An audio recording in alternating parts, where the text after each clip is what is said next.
مسرور بارزانی لە 72 کاتژمێر. مسرور بارزانی ئەو سەرۆک وەزیرانەی نازانێت ماندووبوون چییە و بەردەوامە لە خزمەتکردنی هاوڵاتیانی هەرێمی کوردستان لە ماوەی 72 کاتژمێردا چەندین کاری سەرسوڕهێنەری ئەنجامدا. لە گفتوگۆکانی نێوان شاندی وەزارەتی ئابووری و عێراق و حکوومەتی هەرێمی کوردستان بە سەرۆکاتی مسرور بارزانی جگە لە گفتوگۆی تەکنیکی و ورد و جەختکردنەوە لە جێبەجێکردنی بڕیاری دادگای فدرالی لە ئەرک و بەرپرسیارەتی حکوومەتی ناوەندی بۆ دابینکردنی موچەی فەرمانبەران زۆر بابەتی دیکە و گفتوگۆی ڕاشکاوانە ئەنجام درراوە. بە پێی زانیاریەکانی پایتەخت میدیا سەرۆک وەزیران لە کاتی گفتوگۆکاندا کۆمەڵێک پەیامی ڕوون و ڕاشکاوی بە شاندی حکوومەتی عێراق گوت.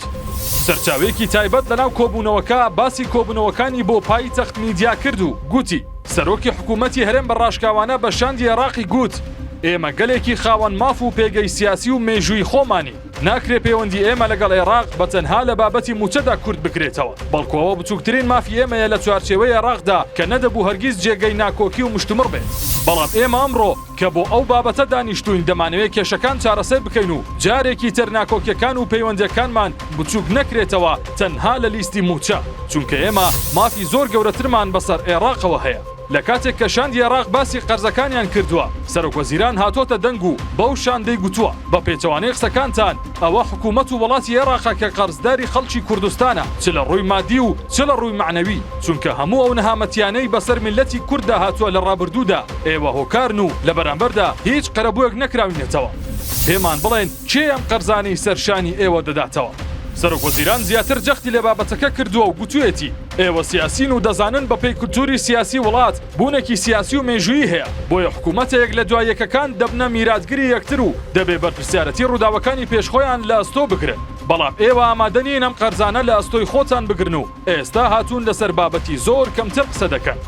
ئەو سەرچاوەی ناو کۆبوونەوەکە بە پایتەخت میدیای گوت سەرۆکی حکوومەت بە شاندی وەزاری حکوومەتی عێراق گوت ئەگەر ئێمە قەرزی سەر ئێوە بژمێرین هەرگیز لێی دەرناچن ئەوە ئەنفال ئەوە وێرانکردنی هەڵەبجە و گەرمیان و بەکارهێنانی چەکی کیمیاوی لە خاچی کوردستاندا وێرانکردنی سەدان هەزار گوند و مزگەوت و قوتابخانە ماڵ وێرانکردنی ئەو هەموو هاوڵاتیەی کوردستان و لەناوبردنی توانای مرۆیی و مادی ئێوە لە بەرامبەر هەموو ئەمانەدا قەرزداری ئێمەن و بۆ قەرزەکان نادەنەوە. سەرۆک وەزیران بە بەرپرسانی عێراق گوتووە ئێوە هاتوون داوای قەرز دەکەنەوە پێم بڵێن ئایا کام زیان لێکەوتووی کورد کە باسم کرد لەلایەن عێراق قەرەبوو کراوەتەوە شارێکی وەک هەڵەبجە مافی قەرەبووی نییە لەلایەن عێراقەوە چ وەک شار و چ وەک دانیشتووەکەی ئێوە چیتان کردووە لەم بارەوە ئێستا هاتوون داوای قەرز دەکەنەوە.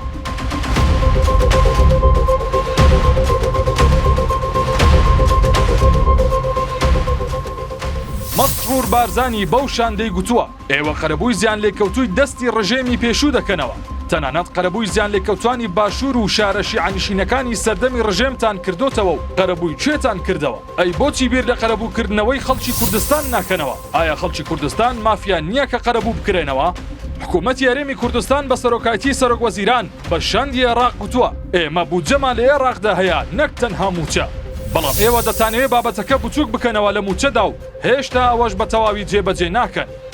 سەرۆکی حکوومەت بە شاندەکەی حکوومەتی عێراق گوتووە ماوەی زیاتر لە 10 ساڵە بەغدا بودجەی هەرێمی بڕیوە کەچی کوردستان لە زۆر بواردا پێشکەوتوترە لە عێراق کە ئەوە بۆ ئێوەش باشە و ئێستاش ئێمە ڕێککەوتنێکی پرۆتۆکۆلیمان هەیە لەگەڵ حکوومەتی سوودانی و خوازیار بوون ڕێککەوتنەکە وەک خۆی جێبەجێ بکرێت بەڵام دەبینین کە ئێوە پابەند نین و بەردەوام بیانووی جیاواز دەدۆزنەوە. بەرپرسێکی بەشدار لە کۆبوونەوەکە باسی لەوە کرد کە کۆبوونەوەکانی حکوومەتی هەرێم لەگەڵ شاندی وەزاری ئابووری عێراق زۆر ڕاشکاوانە بووە و زۆرترین بابەت تێدا گفتوگۆی لەسەر کراوە دوای کەمتر لە 24 کاتژمێر لە گەڕانەوەی شاندەکەی حکوومەتی عێراق و دوای ئەم قسانەی سەرۆک وەزیران حکوومەتی عێراق بڕیاری ناردنی موچەی مانگی حەوت و موچە ڕاگیراوەکانی دا.